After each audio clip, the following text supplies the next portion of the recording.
The date for when humans first entered the Western Hemisphere is a hotly debated topic. Even the how is controversial. The last major stage of the Pleistocene, or Ice Age, is known as the Wisconsin in North America. It began around 50,000 years ago and continued with many fluctuations until 10,000 years ago.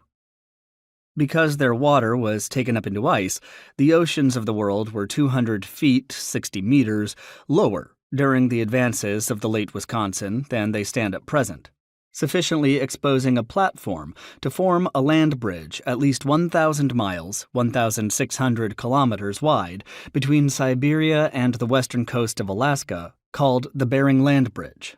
Although an enormous sheet of ice then covered much of North America as far south as the Great Lakes of today, the Bering Land Bridge was ice-free, as was western Alaska and the Yukon Valley.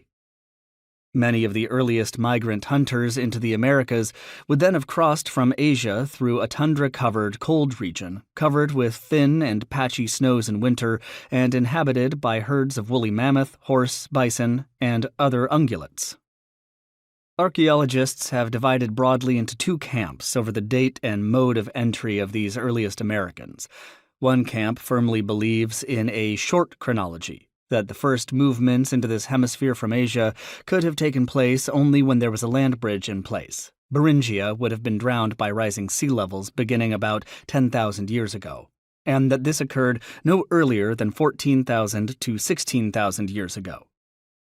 The other school holds to a long chronology, pointing to far older, if often disputed, radiocarbon dates than this for early human remains in the hemisphere. The argument regarding the land bridge put forward by the short chronology school holds weight only if boat travel was unknown in the world during the late Pleistocene.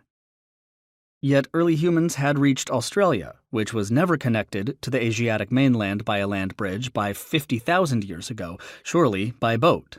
This raises the possibility of perhaps equally early migrations into North America via the Pacific coast of Beringia and southern Alaska, although there is yet slight evidence for them as key sites must lie in deep waters.